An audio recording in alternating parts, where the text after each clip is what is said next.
Well, we're about 90% finished at the moment. The bike's getting ready for this weekend, of course, at Phillip Island for the display, and the tank and seat goes on very, very shortly. I'll be putting a new chain onto it, and I'm out of here, basically. Now, it's been tough, you know. The past sort of 6-7 days, been 12, 14-hour days. It's just all the fiddly bits are a problem, you know. Getting the engine is easy, It's little polishing bits, chroming bits, trying to make it look pretty for the winter. You can't please everybody, but we're having a crack at it. And in fact, with everything on the bike, Guy, you're saying, I've tried to get everything local. You know, within Australia, of course, that is. I could have bought some stuff overseas and the internet a bit cheaper, but with the local stuff, we're all singing out of the same book. I got a problem, I can ring the guys right away. I'm looking forward to Phillip Island to get the reaction when the public's down there, and it's a massive weekend for Phillip Island, the anniversary. So it should be good fun. You know, I've been told to be prepared for a lot of the anoraks, from warm up for a better word. It's going to pick holes in it. I'm ready for that, because I can say get nodded in different languages. The frame is a conglomerate. It's actually a 78 Honda CB750 F2 frame, which we've modified. Strength a bit, put the curve in the back of the bike to shorten the frame a little bit. Apart from that, delugged the frame, of course. Took all the unnecessary bits and bobs off it.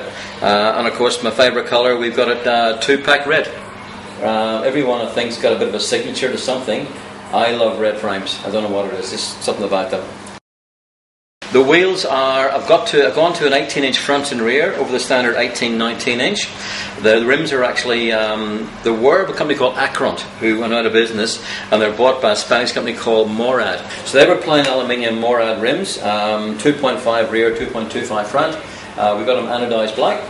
We have them laced up with stainless steel spokes, a little bit thicker than normal. Now, this bike normally had the Comstar wheels on it. So I got rid of those to give it the period spoke look from the sort of cafe era.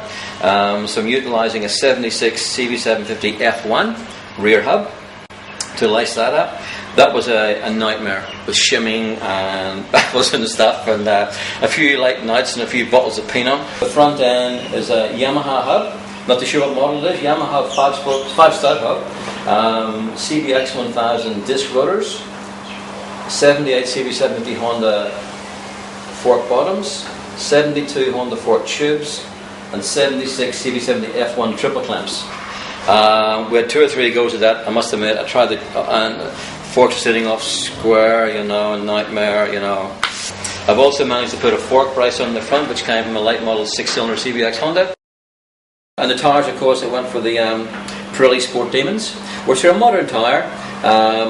In the good old days, even back in Ireland, you bought your first bike, you put the K81 TT100s on it, and they're a good tyre. They're not a bad little tyre. These are giving nicer feel when you're actually riding the bike. Rear suspension, I've gone for, once again, period look. I want the old Coneys. Coneys are gone, they're now icons. So they're very, very period 1970s look, but with modern technology inside the guts of them. They're set up around about 90 kilos, but obviously you can set them to suit everybody else. Someone like yourself, Guy, 91 kilos, we can do. Not Earth kilos, I can tell you. Earth kilos. Front suspension, as I mentioned earlier on. Front brakes, we're going for. I tried to fit on, as we mentioned the last time, double piston calipers from the CB1100. Unfortunately, the fork legs wouldn't let me do that because the diameter of the pickup thing. I could have welded new lugs on there. Bit of a headache. So we've gone with standard 750 F2 single pot calipers, new pads, of course, totally rebuilt. Braided brake lines make a big difference. I've also gone for a late model CB900F front master cylinder, gives us the extra push for the twin calipers. Handlebars. Once again, Snags and I were not loggerheads, but he mentioned clip-ons. Clip-ons are good. I like clip-ons. I went for the Ace bars. Ace bars give me a lot more room to put on grips and switches, and it's a bit longer that way. Engine was based on a 74 CB750 engine, totally stripped back. Every single nut and bolt in the motor has been changed.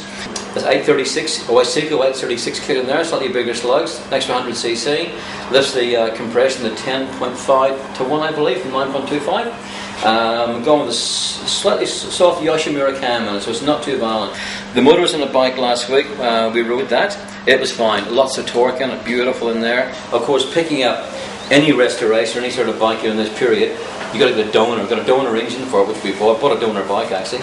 The motor was definitely 40 years old. A lot of the gears were buggered in there. The con rods had egg shape. That was shocking. Had to put a different crank, not a new crank, but a wheel-inch crank back into it. So basically, it's a brand new 45-year-old engine at the end of the day, really.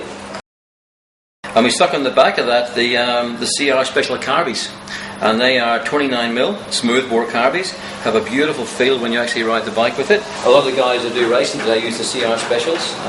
It's a beautiful linear movement for the throttle and the carbies. They're a bit of a bugger to set up. Even CR themselves will tell you out of the box. They go straight on. A lot of messing around with cables and things and what have you.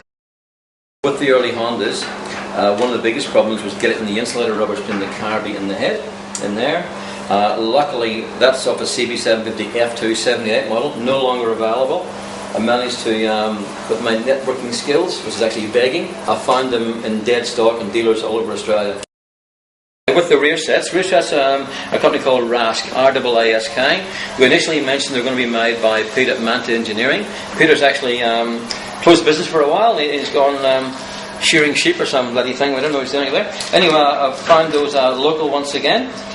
They're quite a big ugly bracket on, I must admit. I've manicured the left-hand side, the gear lever side. The right-hand side, I haven't quite finished that yet. They were actually a bit of a bugger to set up. The instructions that came with them were for a Triumph, and I can't find any Triumph bits in this bike whatsoever. So that was a bit of fun.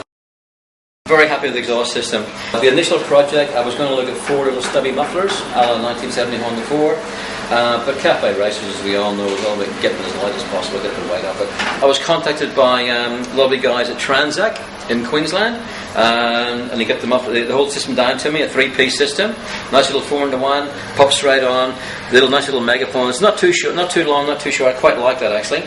What we haven't decided with the exhaust yet is, as you can see, it's natural at the moment. What do we do? Do we paint it? Do we ceramic coat it? Do we anodize it? We'll work on that anyway. Right, as you see, but I just put the tank and seat onto it, which to me, it just finishes the bike, makes the bike look really. I'm very happy with that, I must admit. I mentioned in the last movie we may have seen on the website. It was actually custom made for us, handmade for us by a lovely gentleman called Bernie Willett. Bernie's in his mid-70s. Come down to the shop a few months ago with as a typical old-fashioned tradesman, a 6-inch rule, notepad, measured the frame, come back with this, which is quite annoying to be that talented. Someone asked me the other day, would I do it again? And I haven't answered him yet. Not sober? It's a challenge. It's the first one I've actually done that's going to go into a real public arena.